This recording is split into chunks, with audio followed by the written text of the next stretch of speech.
Assalamualaikum warahmatullahi wabarakatuh. Perkenalkan kami dari kelompok 1 Perbankan Syariah. Di sini kami berada di Bank BJB Syariah Rawamangun. Perkenalkan saya Alvin Azwardi. Saya Andreas Mandu.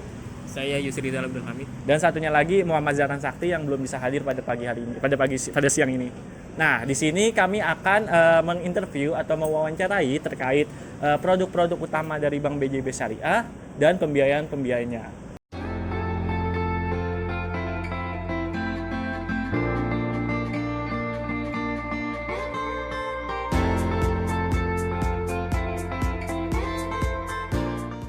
Dengan Pak Riza Pak ya. Saya bantu Pak Riza. Saya ingin buka rekening BJB Syariah. Sebelumnya Bapak sudah pernah bikin rekening di Bank BJB Syariah atau baru kali ini? Baru kali Baru kali ini Pak ya. Tujuan pembuatan rekeningnya apa Pak? untuk penyimpanan Oh, transaksi berarti ya. Oh, baik. Untuk jenis rekeningnya perorangan atau non perorangan? orang. Atau perorangan Pak ya. Baik, sebelumnya untuk KTP-nya di bawah Pak. Coba bikin dulu. Pak Rizal, saya bantu pengisian lebih dahulu Pak ya. Mohon ditunggu. Masalah dan juga produk tabungan IB Masalah Pak ya. Bedanya dengan bank konvensional ini dari akadnya Pak. Nanti Bapak Rizal untuk transaksi melakukan akad wadiah Pak ya. Ini nanti nasabah menitipkan sejumlah dana kepada pihak bank di mana uang yang disimpan dapat ditarik dan di-store setiap saat serta tidak diperjanjikan mendapatkan bagi hasil Pak Rizal ya. Pakai di tabungan rencana, deposito gitu, itu kan ada bagi hasilnya. Kalau simpanan untuk transaksi itu kan dititipkan aja, berarti nanti akad yang digunakan itu wadiah seperti itu. Kalau untuk pembiayaan kayak masyarakat itu di Bank BJB Syariah gimana? Sebetulnya untuk pembiayaan ini di saya sendiri menginformasikan terkait syarat dan ketentuannya aja Mas gitu. Nah nanti kalau misalkan penganalisaan juga terkait akad yang digunakan itu kan dibagikan informasikan langsung sama HO-nya karena kan harus dianalisa dulu terkait pembiayaannya. Untuk pembiayaan sendiri kan di BJB Syariah tadi ada banyak pilihan juga begitu, termasuk kayak pembiayaan pegawai, pembiayaan rumah, pembiayaan kendaraan bermotor gitu. Jadi nanti dibagi dianalisa dulu seperti itu. Tapi kalau yang utama di Bank BJB Syariah pembiayaan apa aja? Kalau sekarang sih lagi cari-carinya di PKP, pembiayaan untuk khusus pegawai, PKP khusus pegawai juga PPR, pembiayaan kredit rumah gitu ya.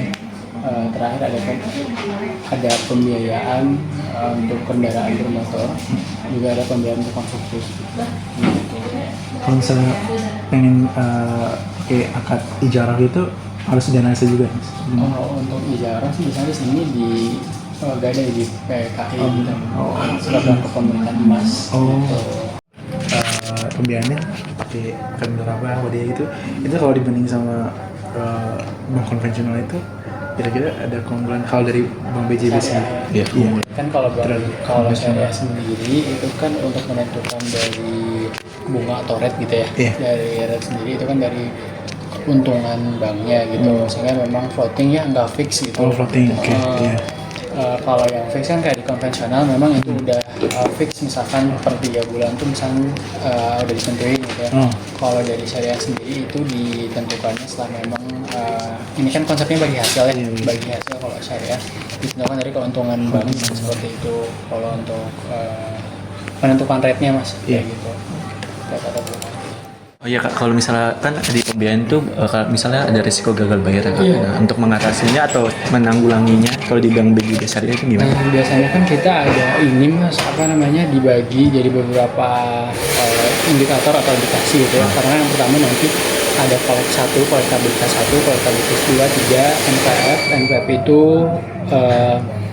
mengarah ke gagal bayar tadi gitu. Nanti kalau misalkan hampir mendapati gagal bayar, misalkan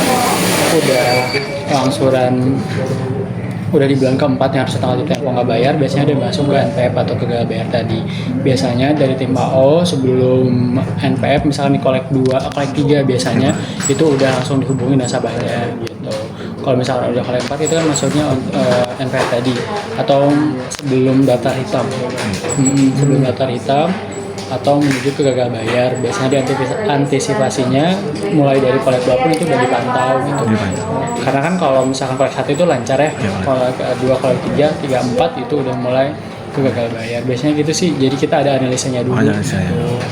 Misalkan per bulan, setiap per bulan pasti awalnya narik data juga gitu sih. Iya, kalau misalnya pengawasannya lewat gitu Iya. Ustaz. Kalau pelanggar gagal bayar kan, kalau bank konvensional kan mungkin Kayak mungkin ada misalnya- jaminan gitu kan kalau bank biasa. Iya, Iya kan? nyewa nyita rumah gitu. Ya, Kalau kita bisa properti gitu kalau di BJ Itu udah sih. untuk jaminannya udah pasti. Kalau misalkan memang jaminannya mohon maaf, untuk nanti kan ada dilihat dulu nih kolek 3-nya, kolek 4 apakah memang udah kolek 3 bisa balik lagi ke kolek 1, kolek 2 kan itu bisa aja, misalnya pembayarannya jadi lancar lagi. Kalau misalkan udah daftar hitam, udah gagal bayar, udah nggak bisa bayar, biasanya disesuaikan dengan kesepakatan di awal itu terkait jaminannya tadi ya, seperti Oh, itu. jadi di Itu awal. macam-macam sih ya. Kalau dari PPR sendiri kan bisa, berarti kan bentuk rumah, maksudnya fisik rumah atau rumahnya juga kan bisa dilelang apa seperti apa gitu. iya. Itu sih balik lagi ke persetujuan di awal, analisa marketing juga biasanya kayak gitu sih. Kak, mungkin pertanyaan terakhir, ini kan di sini kan dikasih tahu ya Kak, margin pembiayaannya ada yang promo, ada yang umum ya. Nah, ini buat nentuinnya gimana? Ini sebenarnya tentuin untuk margin dan juga itu kan sebenarnya di analisa sama marketing mas gitu. Cuman di JS menginformasikan untuk yang biasa aja gitu. Seperti itu. Jadi nanti kan itu dianalisa dulu untuk kemampuan nasabah membayar angsuran, terkait pemasukannya juga, nanti dibantu disarankan juga, diarahkan untuk produk yang dipilih. Biasanya sih kayak gitu. Untuk produk pembiayaan ya mas. Biasanya kayak gitu.